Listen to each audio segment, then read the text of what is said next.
Satu toko parfum dan 8 kamar kontrakan di Tugu Utara, Koja, Jakarta Utara ludes terbakar dini hari tadi. Banyaknya zat kimia membuat api dengan cepat menjalar ke seluruh bangunan. Sebanyak 16 unit mobil damkar, 3 unit mobil pompa, serta 50 personil dikerahkan ke lokasi kebakaran. Kondisi toko yang terkunci sempat menjadi kendala petugas damkar saat memadamkan api. Api akhirnya dapat dipadamkan 1 jam kemudian. Dugaan sementara kebakaran akibat terjadinya korsleting listrik di toko parfum.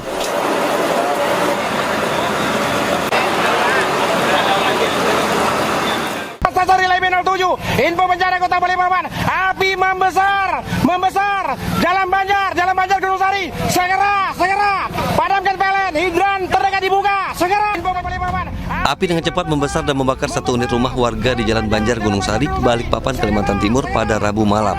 Api nampak berkobar hebat di lantai 2 bangunan rumah permanen ini.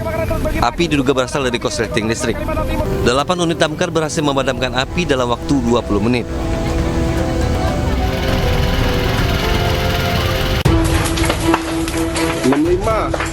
Di ruko penggilingan yang terbakar 2 ruko monitor. Sementara itu di Jalan Pusat Industri Kecil Kecamatan Cakung, Jakarta Timur, 3 unit ruko pengepul pakaian bekas ludes terbakar pada Kamis pagi. Banyaknya material yang mudah terbakar sempat menyulitkan pemadaman. Api berhasil dipadamkan setelah 1 jam lebih proses pemadaman dengan mengerahkan 6 unit mobil damkar. Tidak ada korban jiwa dalam peristiwa ini, namun kerugian ditaksir mencapai 1 miliar rupiah.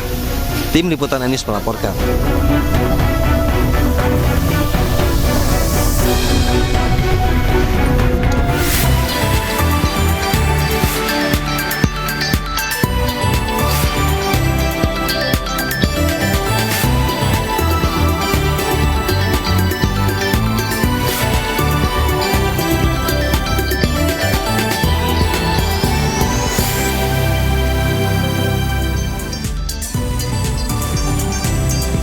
Halo. Selamat pagi. Selamat pagi. Selamat pagi, surprise. Apa kabar pemirsa? Ini tentunya semoga saya ucapkan semoga baik-baik saja dan semoga senang hatinya karena kami berdua juga di sini amat sangat senang siaran sekali untuk Anda. Kenapa, Ila? Kenapa? Karena hari ini adalah hari yang sangat spesial karena hari ini Ainis Today berulang tahun yang pertama. Wah, selamat ulang tahun kita semua untuk ya. Kita semua.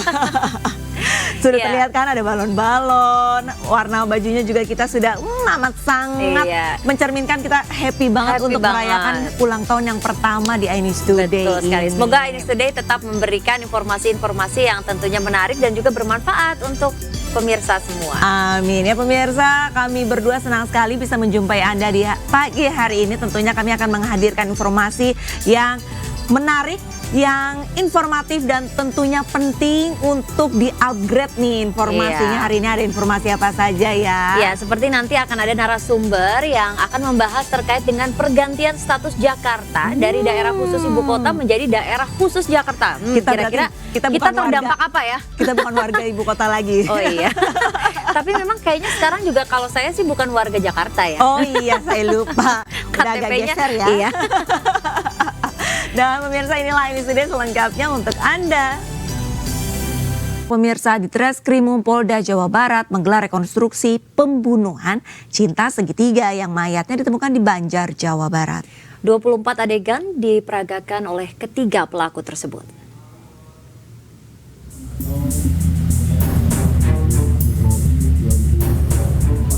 Di Treskrimum Polda Jawa Barat menghadirkan 3 tersangka, DP, DA, dan MR. Dalam rekonstruksi pembunuhan cinta segitiga yang menghilangkan nyawa Indriana Dewi Eka Saputri. 23 adegan diperagakan ketiga tersangka di Polsek Babakan Madang dan kawasan Bukit Pelangi, Kabupaten Bogor. Dalam rekonstruksi, aksi pelaku menghabisi korban terungkap di adegan 14 dan 15. Jadi hari ini kita melaksanakan rekonstruksi di 7 TKP. Dari mulai tempat kosnya Devara, kemudian bengkel tempat menjemput Reza, kemudian juga apartemen, sampai dengan tempat korban dilakukan eksekusi di Bukit Pelangi. Seluruhnya ada 24 adegan. Polisi berencana rekonstruksi susulan di wilayah Banjar untuk memperkuat proses penyidikan. Ketiga pelaku terancam hukuman mati atas dugaan melakukan pembunuhan berencana.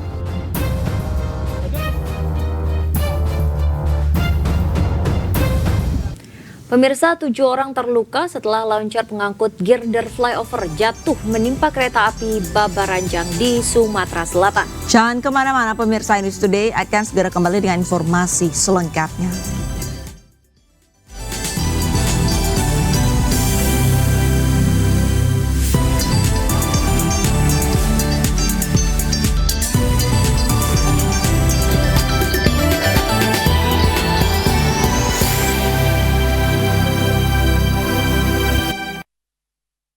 Terima kasih Anda masih menyaksikan iNews Today spesial karena ulang tahun pemirsa bersama saya Arlis Tadi dan rekan saya Ratu Nabila. Diterjang angin puting beliung, ratusan pohon di Jember, Jawa Timur tumbang dan menimpa rumah warga.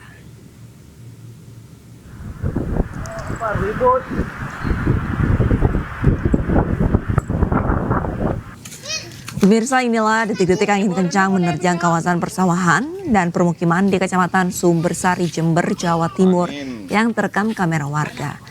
Angin kencang menyapu padi dan pepohonan di sekitar. Banyak pohon tumbang di kawasan permukiman warga. Beberapa di antaranya menimpa rumah warga.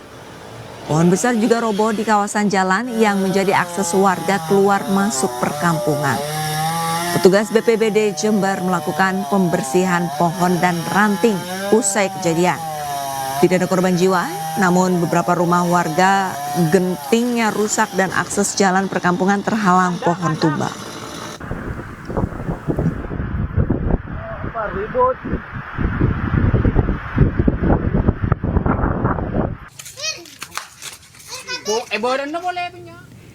Pemirsa, banjir hingga 1 meter merendam desa Bulu Sema, Kecamatan Suromakmur, Kabupaten Aceh Singkil.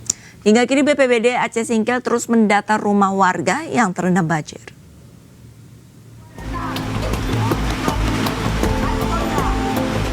Hujan deras yang mengguyur Kabupaten Aceh Singkil sejak beberapa hari ini menyebabkan sungai yang ada di Kecamatan Suromakmur meluap.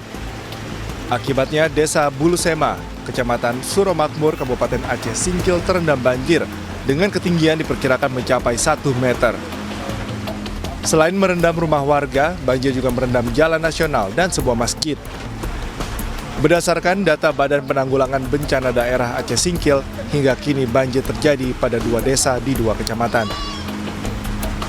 Desa yang terendam banjir ialah Desa Bulu Sema, Kecamatan Suromakmur dengan ketinggian 1 meter dan Desa Mukti Jaya, Kecamatan Singkohor dengan ketinggian 30 hingga 60 cm. Hingga kini BPBD Aceh Singkil masih melakukan pendataan jumlah rumah warga yang terdampak banjir. Dari Aceh Singkil, Suparman Munte, iNews melaporkan.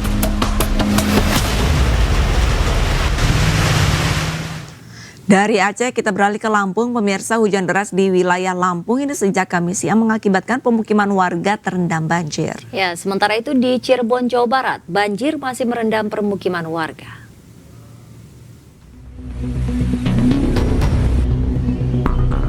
Hujan deras yang melanda sebagian wilayah Provinsi Lampung sejak Kamis siang mengakibatkan permukiman warga terendam banjir. Khawatir air semakin besar, sebagian warga yang masih terjebak banjir di rumah mereka menyelamatkan diri ke tempat yang lebih aman. Tidak hanya itu, sejumlah kendaraan yang nekat menerobos arus banjir juga mogok. Iya, mau pulang ke dalam, tapi ada banjir. Nggak bisa lewat? Nggak bisa. Berapa meter kira-kira, Mbak? Oh, jauh gitu. Ada 1 meter, Mbak? Lebih.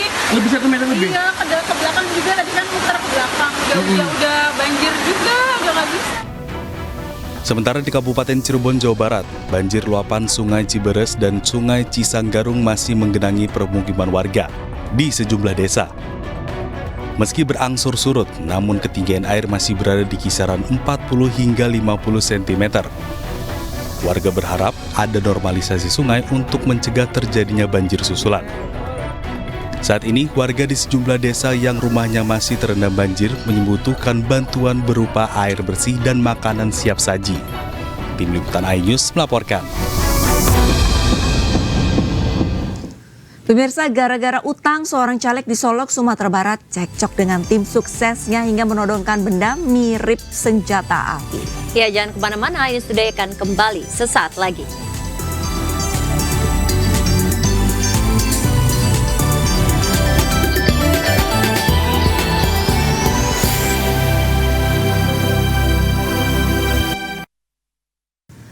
Pemirsa, rapat pleno rekapitulasi suara yang digelar KPUD Kabupaten Bekasi, Jawa Barat ricuh. Akibatnya proses rekapitulasi dihentikan sementara.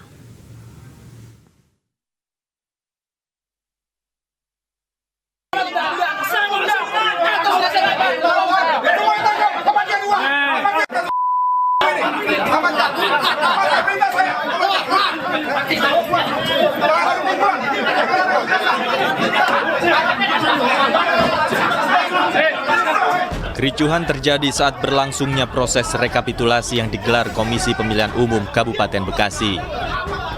Massa dari dua kubu pasangan calon anggota legislatif melakukan aksi protes di luar ruang rapat pleno. Aparat gabungan yang mengamankan jalannya rapat terpaksa mengevakuasi sejumlah massa yang menggelar aksi protes hingga membuat kericuhan. Massa meminta Komisi Pemilihan Umum Kabupaten Bekasi menghentikan rapat pleno rekapitulasi pemilu 2024 yang menghadirkan panitia pemungutan suara tingkat kecamatan. Massa menuding adanya kecurangan dan dugaan penggelembungan suara yang merugikan calon anggota legislatif di dua partai yang berbeda. Kejadian bahwa ini merupakan bagian daripada fungsi masyarakat yang sebelumnya memang sering diingatkan oleh pemerintah bahwa kita masyarakat harus terlibat aktif dalam pengawalan proses demokrasi, yaitu proses pemilihan umum. Saya kira proses pemilihan umum itu bukan hanya sekedar pencoblosan ya. Di situ ada proses perhitungan dan rekapitulasi. Dan proses rekapitulasi itu diatur di dalam undang-undang. Tentunya kedatangan kita di sini adalah merupakan bagian daripada kewajiban masyarakat untuk mengawal jalannya proses demokrasi agar sesuai dengan peraturan perundang-undangan yang. Sementara itu, Bawaslu Kabupaten Bekasi telah menerima laporan dugaan tindak pidana pemilu dari pendukung salah satu calon anggota legislatif. Terkait laporan tersebut, Bawaslu bersama Gakumdu telah melakukan penanganan dengan meminta keterangan sejumlah saksi dan mengumpulkan bukti dugaan kecurangan. Ya, kalau dari Bawaslu pada prinsipnya, ya kan, kita menjalankan pleno ini berdasar sesuai dengan peraturan KPU. Nah, ketika ada terjadi permasalahan-permasalahan, ya kita selesaikan di sini. Terlepas apakah kemudian dengan cara apa, tinggal KPU dengan saksi untuk mengkomunikasikan. Akibat kericuhan ini, rapat pleno rekapitulasi pemilu 2024 Kabupaten Bekasi terpaksa dihentikan sementara. Dari Kabupaten Bekasi, Jawa Barat, Didit Junaidi, iNews melaporkan. Satgas Pangan Polres Serang, Banten menggerebek gudang beras sindikat pengoplos beras Bulog dengan beras kotor dan berjamur. Satu pelaku yang berinisial SK ini langsung ditangkap selaku pemilik gudang.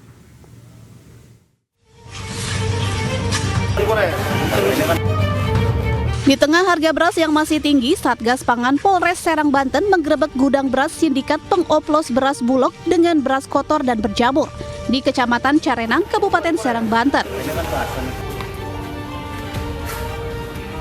Polisi menemukan barang bukti 25 ton beras Bulog dan beras kotor dan berjamur yang digunakan untuk bahan oplosan menjadi beras premium.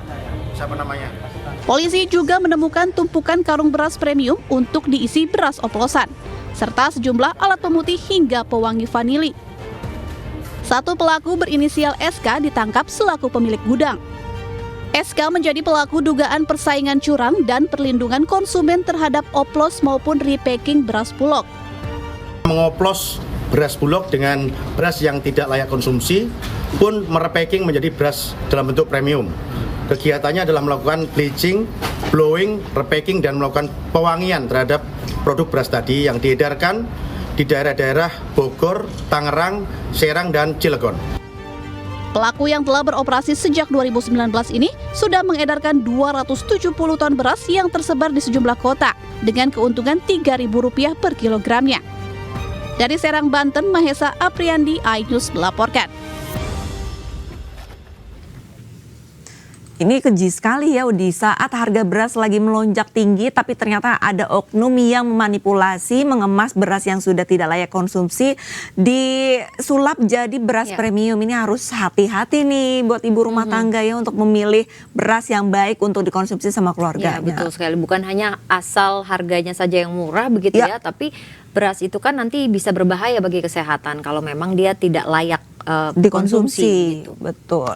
Kita ke informasi lain, pemirsa. Ratusan mahasiswa terlibat bentrok dengan aparat kepolisian saat aksi demo beras mahal dan tolak impor beras. Ya, ricu ini disebabkan saat mahasiswa berusaha masuk ke gedung DPRD Sukabumi.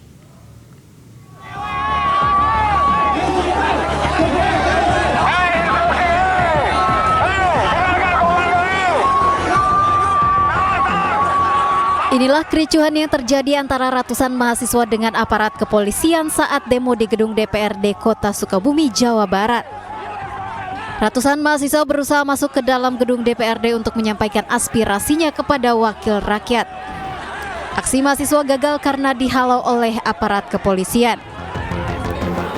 Mahasiswa yang tergabung dalam Aliansi Mahasiswa Sukabumi Bergerak itu menyoroti mahalnya harga beras. Mereka menilai kenaikan harga beras saat ini merupakan yang tertinggi sejak 30 tahun terakhir. Upaya pemerintah dan DPRD Sukabumi dinilai belum optimal dalam mengendalikan harga beras. Tuntutan kita hari ini adalah bagaimana kita meminta agar pemerintah daerah, khususnya DPRD, bisa kembali menstabilkan harga beras di Kota Sukabumi. Dan juga kita meminta agar DPRD ini juga menyerap gabah-gabah kering, khususnya rekomendasi dari DPRD untuk pemerintah Kota Sukabumi, untuk Pemda, agar menyerap gabah-gabah kering dari masyarakat. Karena kita ketahui di bulan April ini akan masuk pada momentum panen raya, tapi pemerintah pusat akan mewacanakan impor beras. Ini yang kita tolak. Selain menyoroti mahalnya harga beras, mahasiswa juga menolak impor beras dari luar negeri. Mereka mendesak agar pemerintah menyerap gabah-gabah kering dari masyarakat.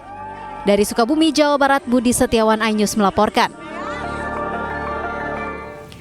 Pemirsa, ratusan emak-emak berebut kupon beras murah di Goa, Sulawesi Selatan, Kamis siang. Mereka terpaksa berebut karena takut kehabisan beras murah seharga Rp53.000 per 5 kilogramnya.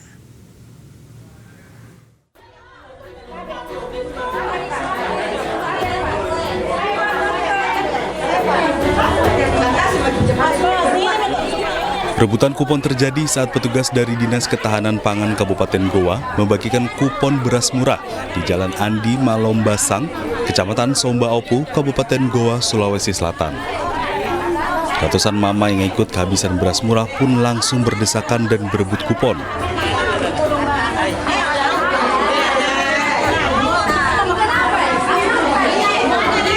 Dinas Ketahanan Pangan menyediakan 160 kupon untuk 800 kg beras murah. Satu kupon warga bisa ditukar dengan beras kemasan 5 kg seharga Rp53.000. Kurang dari 1 jam, seluruh beras murah ini habis terjual. Menurut warga, pembagian kupon dalam pasar beras murah ini tidak merata karena masih banyak warga yang tidak mendapatkan kupon meski telah mengantre sejak pagi. Belum. Dari jam berapa kita datang ke sini, Bu? Saya kan jam 8 lewat. Iya. Ini ada yang duluan. Iya. Iya, sudah jam 8. Sebelum jam 8 juga ada, Bu, Di? Banyak tahu, setengah 8 ada. Tapi dia duduk di situ, baru tidak ada dibilang karcis ini, ada beras baru bilang ada karcis. Operasi pasar beras murah digelar oleh Dinas Ketahanan Pangan Kabupaten Goa untuk menstabilkan harga beras yang harganya hingga kini masih melambung tinggi. Baik, kita masih mengenai beras, pemirsa. Ini sempat melambung tinggi. Ini harga beras jenis medium di sejumlah pasar tradisional di ibu kota sudah mulai turun. Ya, namun harga beras jenis premium ini justru terus meroket hingga mencapai Rp18.000 per liternya. Sementara itu, harga bahan pokok seperti daging sapi juga mengalami kenaikan yang signifikan.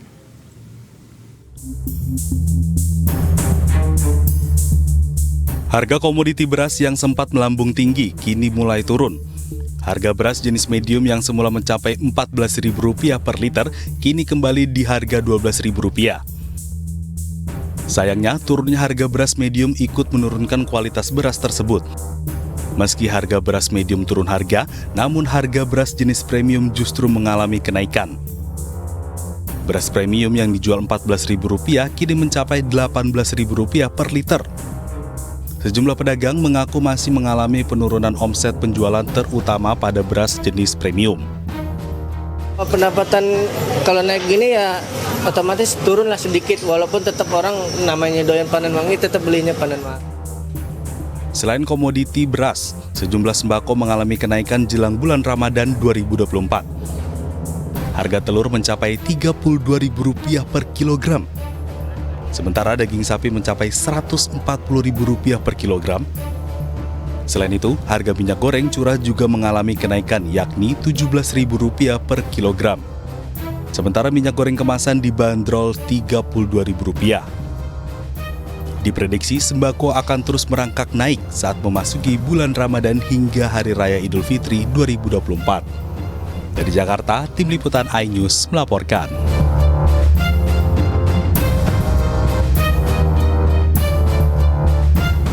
Pemirsa, status daerah khusus ibu kota yang disematkan pada Jakarta ini sebenarnya sudah berakhir sejak 15 Februari 2024 lalu. Iya, informasi selengkapnya usai jeda berikut, tetaplah bersama kami di iNews Today.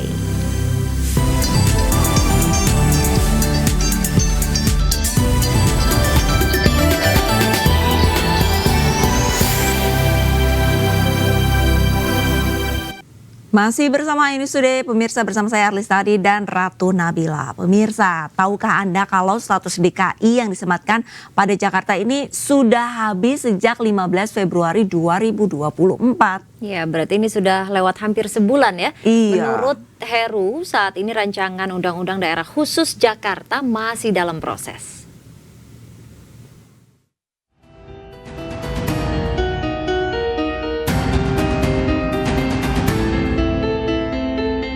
Berakhirnya status ibu kota yang disematkan pada Jakarta telah rampung pada 15 Februari 2024. PJ Gubernur DKI Jakarta Heru Budi Hartono menyatakan masih ada waktu transisi sebelum status Jakarta sebagai daerah khusus ibu kota berganti menjadi daerah khusus Jakarta. Hal ini dikarenakan saat ini rancangan Undang-Undang Daerah Khusus Jakarta sedang berproses. Heru, ini kan status DKI Jakarta sejak 15 Februari kemarin sudah nggak ada. Undang-undang DKJ-nya gimana Pak? Kira-kira tanggal? Undang-undang DKJ kan belum di... Ya, jadi bagaimana untuk... Ya, masih ada waktu transisi. Ya, kan sedang berproses DKJ ya. Sesuai dengan Undang-Undang Nomor 29 Tahun 2007 tentang DKI Jakarta sebagai ibu kota negara, maka statusnya telah berakhir pada 15 Februari 2024 lalu. Hal ini merupakan implikasi dari Undang-Undang tentang Ibu Kota Negara atau UU IKN yang telah diundangkan sejak 15 Februari 2022. Status Jakarta sebagai ibu kota pun baru bisa tergantikan oleh Nusantara di Kalimantan jika keputusan Presiden telah terbit. Dari Jakarta, Rani Sanjaya, iNews melaporkan.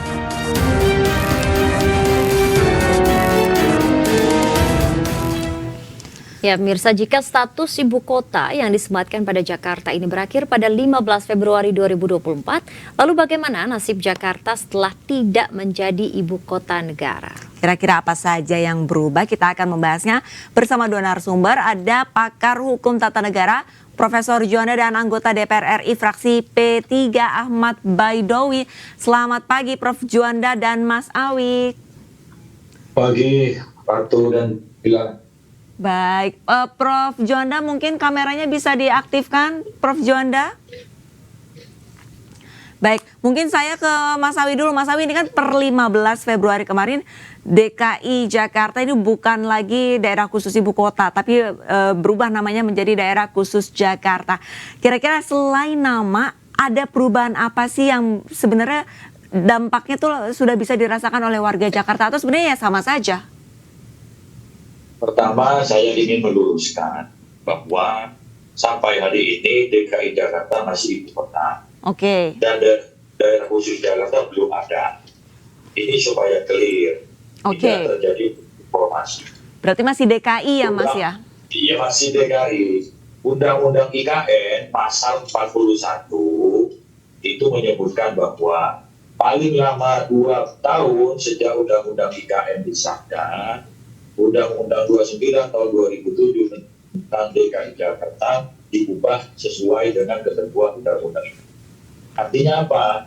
Di situ ada kata diubah, bukan dicabut. Oke. Diubah itu terkait dengan perubahan undang-undang, mulai dari perencanaan, penyusunan, pembahasan, undangan dan pemantauan. Di pasal 41 juga ayat 3-nya, ayat berikutnya menyebutkan bahwa perubahan yang dimaksud tersebut artinya Undang-Undang DKI itu diubah berlaku secara efektif sejak keputusan Presiden mengenai pemindahan ibu kota ditetapkan. Artinya apa? Selama belum ada keputusan Presiden yang memindahkan ibu kota dari Jakarta ke kota Nusantara, ibu kota masih DKI. Oke, baik. Undang-Undang DKI itu baru akan dibahas. Baru akan ya Mas ya, berarti belum? Iya. Kira-kira belum dibahas. Oke. Mas Awi, kira-kira berapa lama ini pembahasan ini? Karena kan tadi juga dari masa penetapan IKN begitu ya, 2 tahun lamanya. Nah, akan seperti apa nanti pembahasannya? Ya, itu tergantung sikap pemerintah dan dinamika politik yang ada di DPR. Kalau pemerintah semuanya setuju terhadap usulan DPR, ya tinggal rapat tidak lama sudah top palu gitu. Tetapi kan kita tidak mau memprediksi kira-kira karena balik yang mendapatkan penugasan untuk membahas RUU ini sejak hari Selasa yang kemarin itu baru akan baik.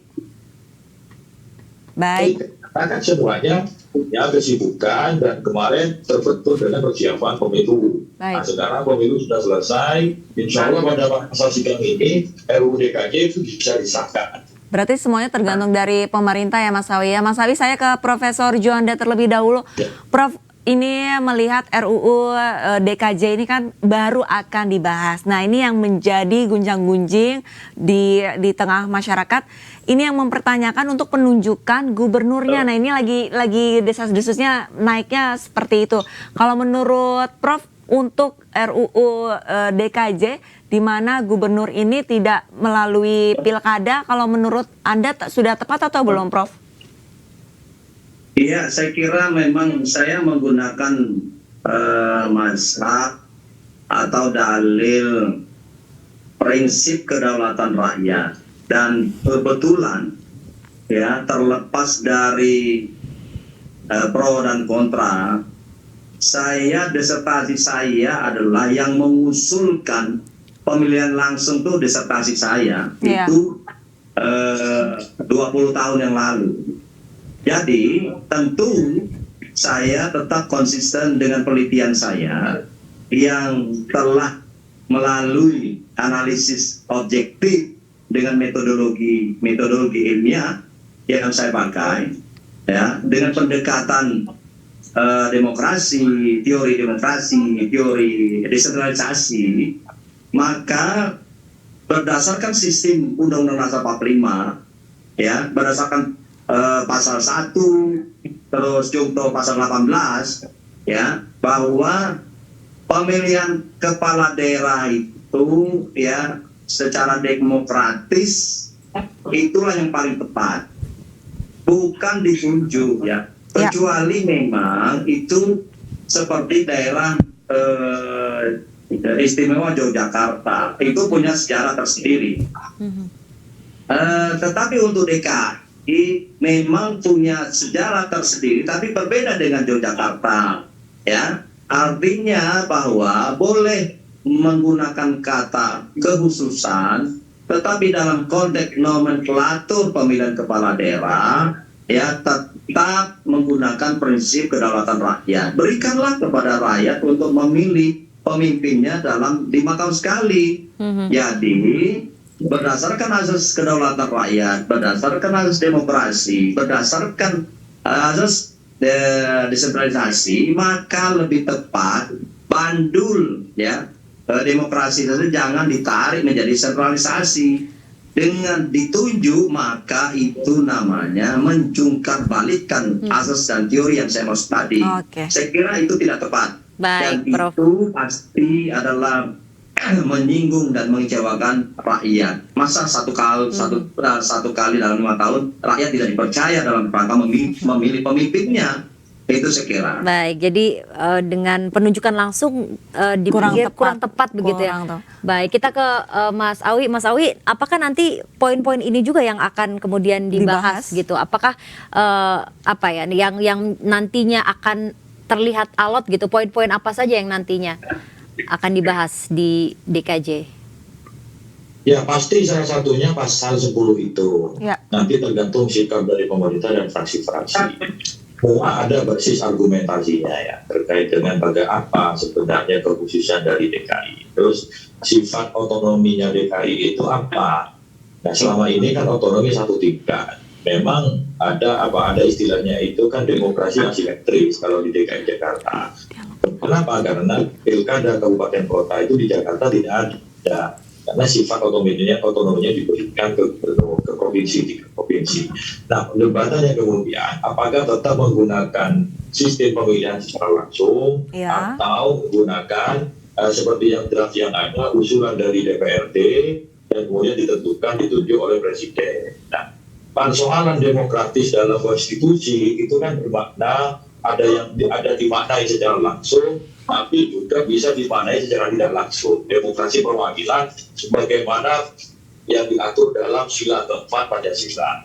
Namun bukan berarti kita kembali ke memutar balik arah arus jam ya. Soal teori, soal pendapat itu hal yang biasa. Namun demikian, dalam perkembangan pembentukan politik hukum itu selalu melihat dinamika yang ada di lapangan. Ketika menyusun RUU itu, kita juga mendengarkan elemen-elemen masyarakat dan juga pendapat pakar mengenai program konstitusi terkait ke status kekhususan Jakarta. Pada saat berikutnya terjadi perbedaan pendapat dan hari ini mayoritas di fraksi-fraksi menginginkan tetap ada pilkada. Ya itu akan didengarkan. Tentu semuanya by proses ya. Yang penting tahapan pembentukan undang-undang itu dilalui. Baik Mas Awi dan Prof Juanda, ini sebelum kita kembali dialog, saya akan membacakan dulu infografis atau poin-poin yang dianggap kontroversial di dalam RUU DKJ bagi penonton iNews Today. Ya pemirsa, ini krusial. RUU DKJ yang krusial ini diantaranya adalah yang pertama penunjukan gubernur yang dilakukan oleh presiden. Tadi sudah sempat disampaikan. Lalu yang kedua tidak ada pemilihan wali kota dan bupati karena mereka nantinya akan ditunjuk langsung oleh gubernur. Kemudian Depok dan Bekasi ini tidak masuk dalam Jakarta. Nah ini mengenai kembali lagi ke dialog Prof, kalau misalkan Prof tadi kan dari yang mengenai yang poin-poin yang krusial ini Depok ini rencananya tidak akan menjadi bagian Jakarta. Nah ini kalau menurut Anda bagaimana? Apakah nantinya untuk kedepannya nanti Depok akan tetap bersikuku akan gabung sama Jakarta atau seperti apa Prof? Ya saya kira kan kita lihat dari sebuah realitas politik, realitas ekonomi, dan efektivitas, efisiensi dalam mengelola negara dan pemerintahan daerah tentunya harus dipertimbangkan. Saya kira tidak ada argumentasi atau alasan apapun yang misalnya terlalu absolut untuk mengatakan Depok tidak boleh masuk DKI misalnya. Kalau memang itu menurut saya secara pribadi, karena kedekatan Depok, terus Bekasi dan beberapa daerah-daerah yang bersinggungan langsung dengan wilayah DKI, saya pikir perlu dipertimbangkan untuk disatukan secara administrasi pemerintahannya menjadi ke DKI. Ya, saya kira demi untuk ini bangsa dan negara, saya kira kenapa tidak itu perlu dipikirkan. Dan Jawa Barat saya kira harus rela ya daripada seperti sekarang.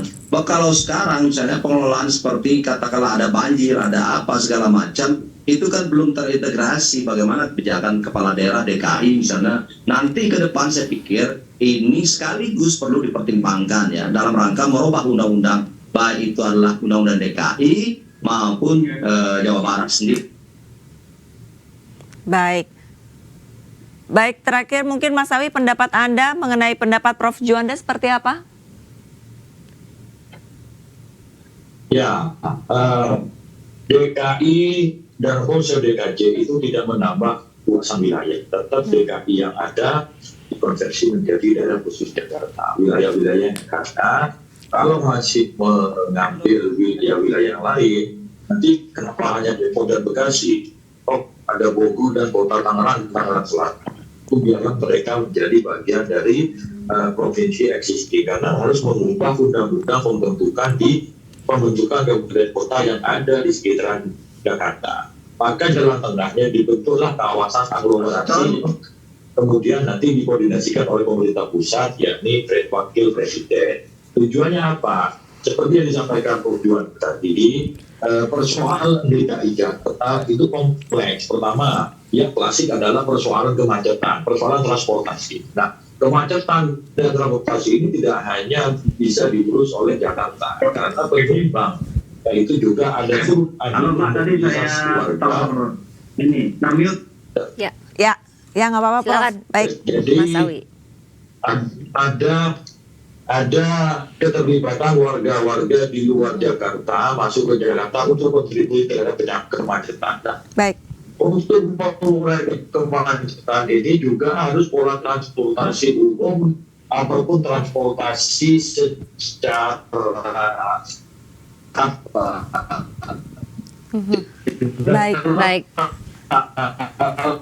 Baik. Ya, Mas Awi, sinyalnya kurang baik. Kami terganggu. Baik. Baik. Terima kasih banyak Mas Awi, anggota DPR RI, fraksi P3 dan juga Profesor Juanda, pakar hukum tata negara sudah bergabung bersama kami. Sehat selalu Prof dan Mas Awi, semoga untuk RUU DKJ ini segera dibahas ya. Betul, karena kan tadi juga banyak sekali poin-poin yang menjadi krusial begitu ya, bagaimana nanti dampaknya bagi masyarakat yang berada di Jakarta begitu. Kemudian juga apakah hak-hak masyarakat Jakarta ini nanti akan terpenuhi dengan penunjukan langsung besar itu. Tuh Nah, ya. ini dia nanti kita masih akan pantau begitu seperti apa sih pembahasannya dan undang-undangnya nanti. Baik, pemirsa, kita ke informasi selanjutnya. Ini warga DKI Jakarta mengeluhkan kebijakan baru Pemprov DKI mengenai pemadanan data penerima Kartu Jakarta Pintar atau KJP Plus dan Kartu Jakarta Mahasiswa Unggul atau KJMU. Iya, karena ada sebagian warga yang mengalami kendala untuk mengakses KJMU, sementara itu ada juga warga miskin yang namanya ini kemudian dicoret dari penerima KJP Plus.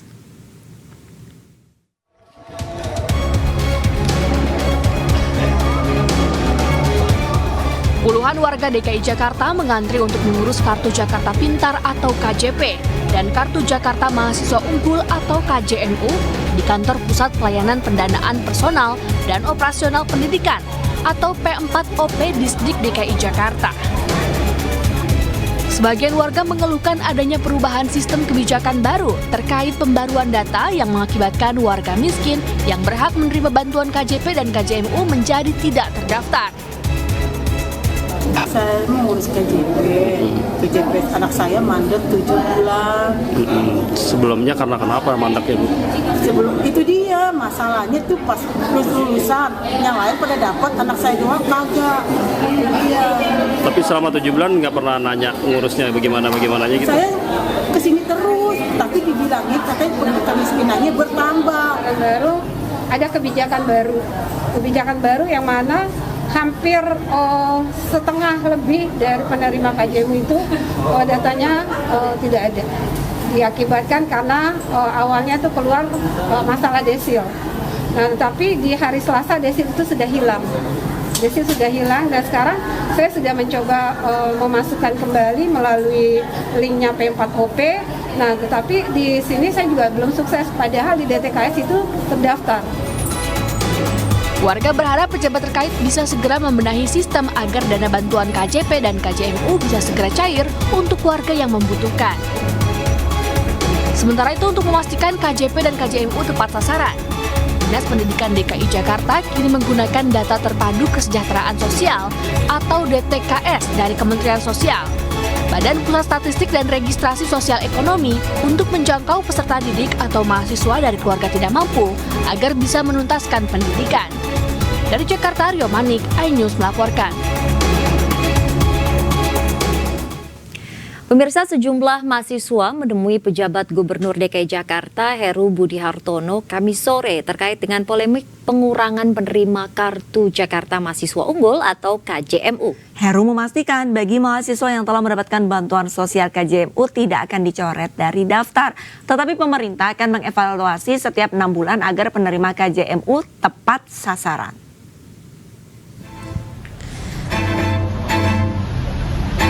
Sejumlah mahasiswa dari beberapa kampus di Jakarta mendatangi gedung Balai Kota DKI Jakarta untuk menemui PJ Gubernur DKI Jakarta Heru Budi Hartono pada Kamis sore. Pemanggilan para mahasiswa itu terkait polemik pengurangan penerima Kartu Jakarta Mahasiswa Unggul atau KJMU. Di depan para mahasiswa, Heru memastikan bagi mahasiswa yang telah terdaftar akan tetap mendapatkan bantuan sosial KJMU hingga selesai menempuh pendidikan. Jadi memastikan bahwa mereka bisa mendapatkan KJMU dan sistem udah dibuka Ibu Asisten, dan tentunya cleansing itu bertahap ya. Saya pastikan bahwa mereka-mereka yang sudah mendapatkan dalam perjalanannya KJMU bisa tetap mendapatkan itu, dan tentunya pemadanan data tetap berjalan itu persen to persen. Namun Heru menyebut pemerintah akan mendata ulang setiap 6 bulan sekali untuk menilai kelayakan penerima KJMU melalui data pajak di Bapenda. Dinas Pendidikan DKI Jakarta telah mendata sekitar 19.023 mahasiswa yang mendapatkan Kartu Jakarta Mahasiswa Unggul yang tersebar di 124 perguruan tinggi di seluruh Indonesia. Dari Jakarta, Rani Sanjaya, iNews melaporkan.